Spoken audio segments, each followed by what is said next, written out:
인랜드 ANC 성도 여러분, 안녕하십니까? 말씀으로 나를 살피고 말씀으로 주위를 돌아보며 말씀 따라 함께 걸어가는 시간, 우리 시간입니다.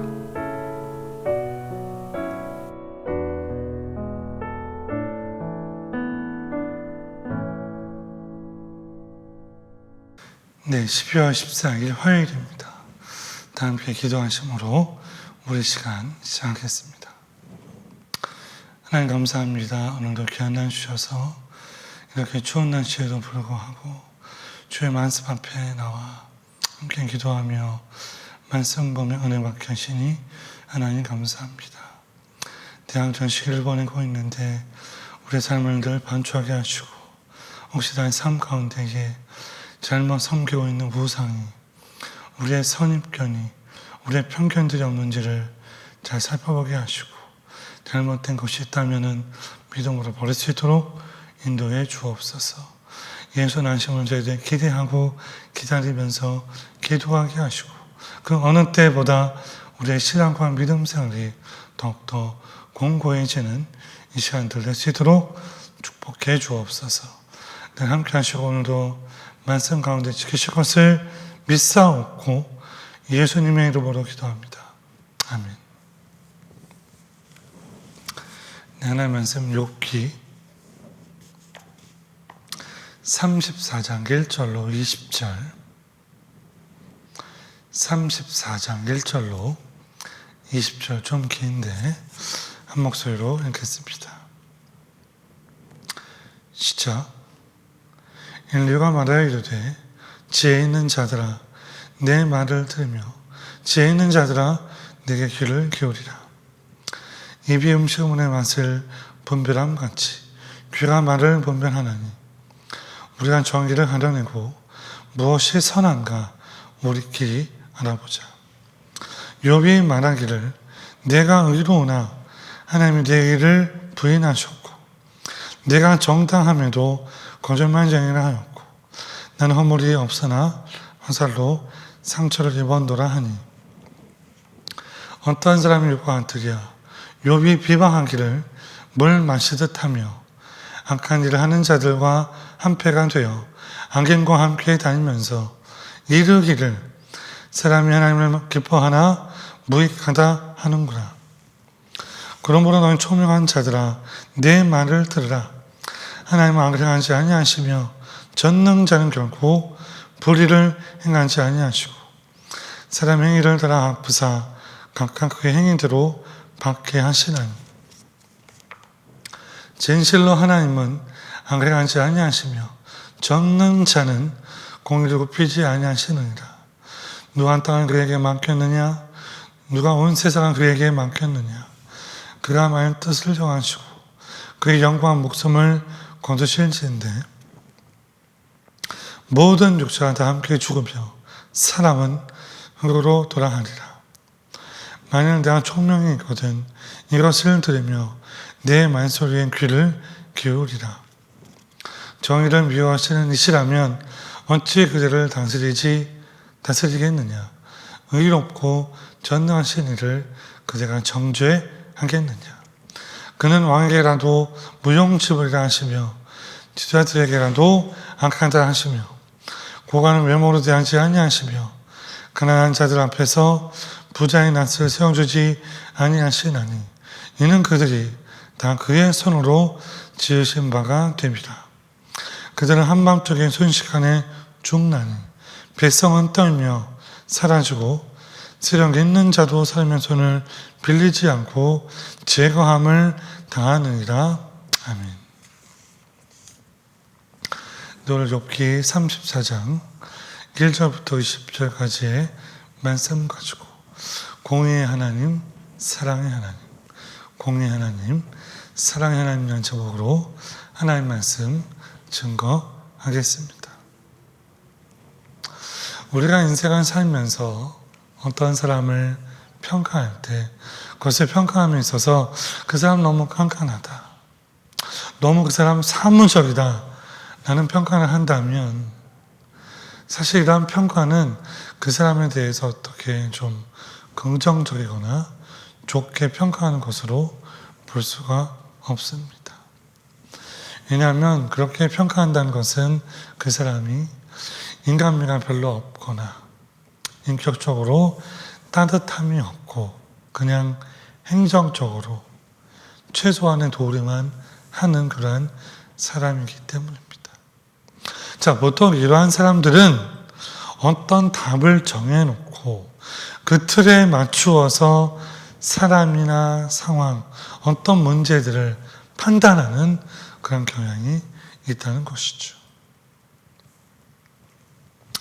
요즘 한국 사회는 너무나 좀 발달되어서 그 많은 부분, 또 실생활, 어떤 행정적인 처리들이 좋아졌는데 예전에 어떤 관공서에 가면 일 처리를 하기 위해서 어떤 문서나 서식을 작성하는 것들이 굉장히 까다로웠습니다. 심지어 그런 서식대로 서류를 잘 작성하지 않으면, 그렇죠? 민원을 받아주지도 않았고, 나이가 많은 분들은 그곳에 가서 서류를 작성하고 접수하는 것 자체들이 쉽지 않기도 했던 그런 시대들이 있었습니다. 다시 말해서 너무나 깐깐하고 사무적이었던 때에 그런 때가 있었다는 것이죠. 어떻게 보면 되게 답답한 그런 시절이었습니다. 사실 우리는 삶을 살면서 때로 어떤 답을 정해놓고 거기에 자꾸 끼워 맞추려는 어떤 그런 상황들을 볼 때에 우리는 스스로 답답함을 느껴요. 왜 저렇게 하지?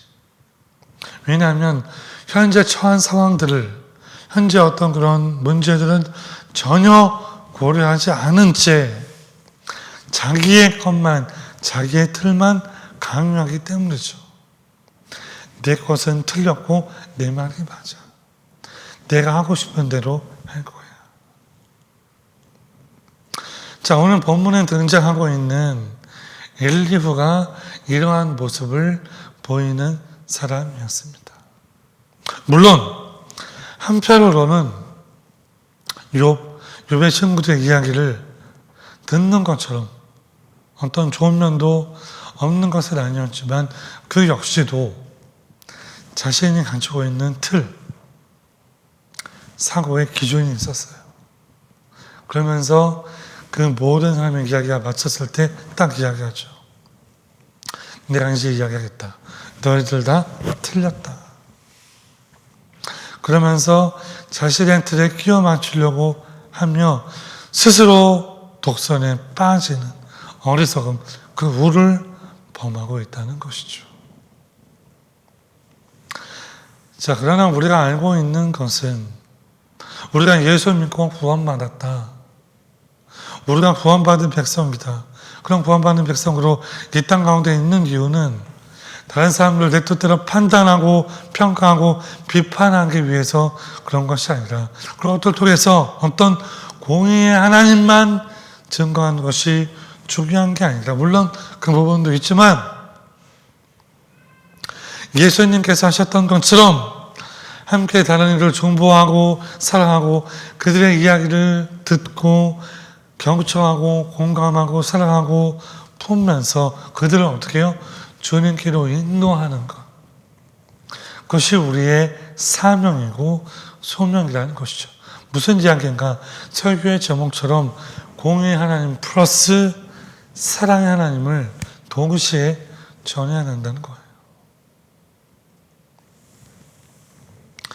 오늘 본문 말씀을 자세히 보면서 선입견이 가지고 있는 어떤 위험성, 편견이 가지고 있는 문제는 무엇인지, 그리고 하나님의 속성 중에 하나인 하나님의 절대 주권에 대해서 함께 나누면서 은혜 나누기를 원합니다. 첫 번째, 오늘 욥기 34장에서 주는 말씀은 진정한 사랑, 진정한 복음은 상황까지도 위로하고 이해한다는 것입니다. 위로할 수 있다. 오늘 본문 말씀 10절로 12절 말씀을 함께 보겠습니다. 다 함께 시작. 그러므로 너희 총명한 자들아 내 말을 들으라. 하나님 악을 행하지 아니하시며 전능자는 결코 불을 행하지 아니하시고 사람의 행위를 들어 아프사 각각 그 행위대로 받게 하시나니 진실로 하나님은 악을 행하지 아니하시며 전능자는 공의를 굽히지 아니하시느니라. 어떤 말씀이 나오냐면 엘리후가 지금 욥의 상황을 정확히 분석하고 있는 모습을 보여주고 있어요. 딱딱딱딱 자로재면서 너희가 그렇게 총명한다고 이야기하는데 너희가 이런 걸로 문제가 있다. 다시 말해 욥이 지금 당하고 있는 모든 고통의 원인은 뭐였어요? 욥의 행위에 있다. 11절 후반부 그의 행위대로 받게 하신. 그러므로 죄없이 어떻게 이런 일이 있을 수 있느냐? 내게 문제가 있다. 욥 너가 문제다. 더 나아가서 내일 본문에서 보시면 이러이러한 이유들로 하나님께서 욥 너를 심판하셨기 때문에 그러면서 엘리후가 욥에게 해결책을 제시해요. 너 이렇게 해야 돼. 자, 그런데 여러분 한번 생각해 보세요. 욥이 엘리후의 말을 듣고 그 말이 마음 깊숙이 와 닿았을까요? 아, 내가 저 말을 듣고 따라야지. 그 말들이 마음발에 새겨져서 어떤 위로와 사랑을 느꼈을까요? 아닙니다. 그가 얼마나 답답하고 고통스러웠을까? 왜냐하면 엘리후의 충고 권면은 상황과 전혀 맞지 않는 충고 권면이었기 때문입니다. 엘리후 자신의 생각을 그 틀을 욥에게 뒤집어 씌우고 있어요. 다 뒤집어 씌우고 너 잘못했어. 가장 큰 문제는 엘리후는 욥에 대한 이해나 고려가 1도 없었어요. 그가 얼마나 고통스러운지 얼마나 어려운지는 아는 것 없이 간시 같은 말만 쏟아내고 있었다는 것이죠. 그런 부분에서는 욥의 세체적으로와 비교했을 때 더하면 더했지 못하지 않았어요. 그래서 여러분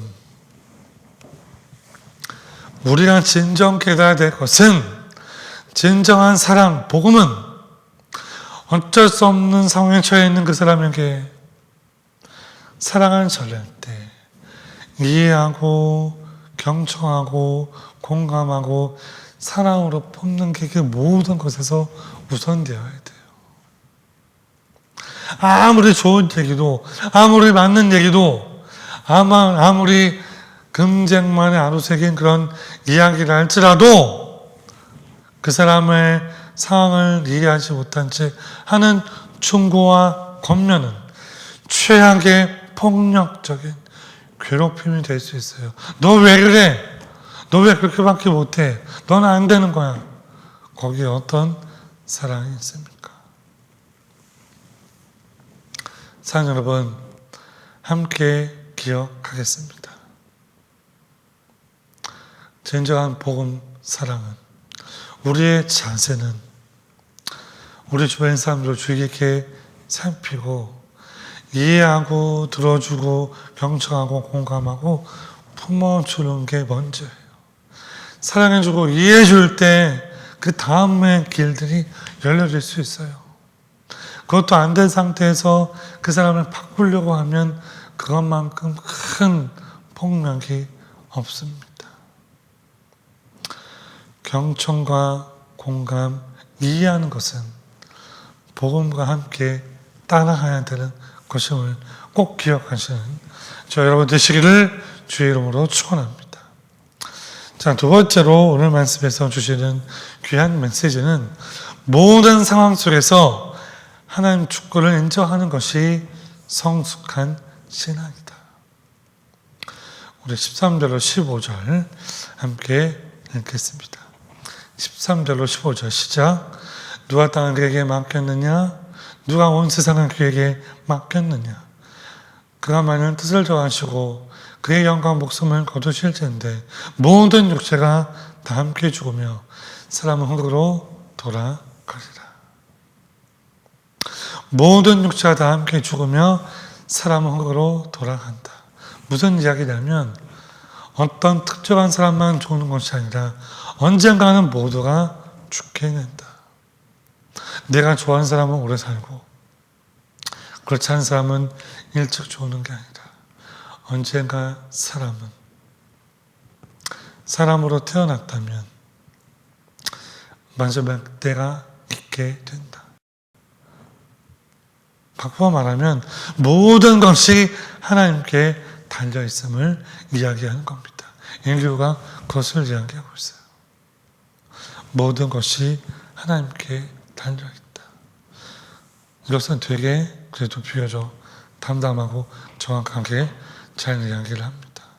특히 오늘 19절 보시면 전반부에 보시면 하나님은 고관을 외모로 대하지 않고 가난한 자들 앞에서 부자를 높이거나 하지 않으시고 후반절에 보시면 이는 그들이 다 그의 손으로 지으신 바가 됩니다. 고관이나 부자란 것 없이 누구나 모든 자가 하나님의 피조물이다. 우리는 하나님께 속해 있다. 그렇기 때문에 우리가 기억할 것은 피조물 된 우리는 모든 상황 속에서 하나님의 주권에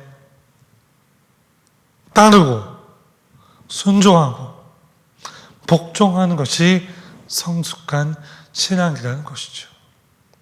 왜 이런 말씀을 드리는가? 때로 우리가 살다 보면 하나님의 인간한테도 불구하고 이해가 안 되는 상황이 올 때가 있어요.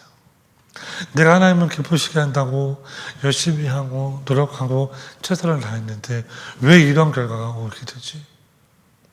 왜 사람들이 나한테 비판하고 뭐라고 하지? 하나님이 계신다면 어떻게 나에게 이러실 수가 있는가? 마음의 불평, 마음의 원망이 생길 때가 있어요. 신앙생활 할 때, 교회 생활 할 때, 때로 가정에서나 교회에서나 사회에서나 어디에서나 이런 것들이 있을 수가 있다는 것이죠. 그런 때에도 내가 할 것은 원망하고 불평하는 것이 아니라 오늘 말씀처럼 절대 주권자이신 하나님을 신뢰해라. 하나님의 속성을 다시 한번 되새겨라. 그것은 무엇이냐? 하나님은 실수가 없으시고 행하시는 모든 일은 완전하시며 하나님은 신실하시고 불변하시다. 그러기에 우리의 하나님은 공의로우신 하나님이지만 동시에 at the same time 사랑의 하나님이시다. 이것을 내가 잊지 말아라. 오늘 우리에게 주시는 메시지입니다. 우리의 순종의 자세는 50%, 90%, 99% 아니에요. 100%를 해야 돼요. 모든 상황 속에서. 그리 아니하실지라도 이 모든 것이 하나님께서 하셨고, 비록 내가 지금 어려운 상황을 헤치고 나가고 있다 할지라도 그런 모든 상황도 하나님께서 함께하고 계심을, 섭리 가운데 있고 있는 것임을 늘 기억하는 우리가 되어야 된다. 말씀을 맺겠습니다. 공의의 하나님, 사랑의 하나님. 사람들은 결과를 가지고 어떤 삶에 대해서 그의 능력과 어떤 것들을 판단하지만 우리 하나님은 외적인 모습으로 결과로 판단하시지 않고 우리의 중심을 보시고 판단하시는 공의의 하나님이시면서 사랑의 하나님입니다. 혹시 우리에게 늘 말씀드립니다. 선입견이 있지 않는지, 내가 색안경을 끼고 어떤 사람과 사물과 상황들을 판단하지 않는지 늘 되새기고 돌아보게 하시고 다른 이의 상황을 경청하고 이해하고 공감하고 사랑함으로 그들을 돌보고 주인께로 인도하는 자, 그런 복된 축복의 통로가 되시는 저 여러분 되시기를 주의 이름으로 간절히 축원합니다. 기도하겠습니다. 하나님 감사합니다. 오늘 눈교의 말씀을 통해 공의의 하나님, 사랑의 하나님을 살펴보았습니다. 우리가 때로 선입견을 가지고 편견을 가지고 사무적으로 정말 깐깐하게 행정적으로 다른 사람들을 판단하고 마음의 상처를 주지 않았는지 돌아보게 하시고 그런 인류의 잘못된 마음들을 본받지 아니하며 오히려 그런 상황 속에서 다른 이의 마음을 이해하고 경청하고 공감하고 품고 사랑해 줄 수 있는 우리 모두가 될 수 있도록 인도하시고 은혜를 더하여 주옵소서. 때로 이해가 안 되고 마음에 품을 수 없는 상황들이 오기도 합니다. 그런 때에도 모든 상황 속에서 하나님의 주권을 인정하며 순종하며 살 수 있는 복된 주의 백성을 될 수 있도록 축복해 주옵소서. 우리의 삶을 하나님께 드리면서 영혼 구원하여 제삼는 귀한 사역에 그 소명감으로 살 수 있도록 우리를 지켜 주옵소서. 우리 가정, 우리 자녀, 우리 직장, 우리 일터를 붙잡아 주셔서 하나님께서 함께 하시는 늘 그런 가정, 직장, 일터 될 수 있도록 축복해 주옵소서. 모두가 주님께 맡기오며 예수님의 이름으로 간절히 기도하옵나이다. 아멘. 네, 오늘도 두 가지 기도 제목 함께 나누기를 원합니다. 첫 번째는 스스로 가지고 있는 편견, 선입견에 빠져서 다른 일을 판단하는 어리석음을 버리게 하시고 경청하고 공감하는 정말 사랑하고 포용할 줄 아는 성숙한 신앙인이 되게 하소서. 하나님의 절대 주권을 인정할 수 있도록 축복해 주옵소서. 첫 번째 기도 제목이고요. 두 번째는 이제 다음 주 월요일 날부터 또 3일 동안 EM 수련을 가 있는데 이 EM 수련에 함께 가셔서 하나님 리스타트라는 주제로 정말 새로운 시작이라는 주제로 수련회를 하게 되는데 주의 뜻 가운데 잘 준비되게 하시고 참여하는 모든 사람들이 믿음의 재무장을 할 수 있는 좋은 기회로 인도해 달라고 우리 수련회 위해서 함께 기도하는 시간을 갖겠습니다. 함께 기도하겠습니다.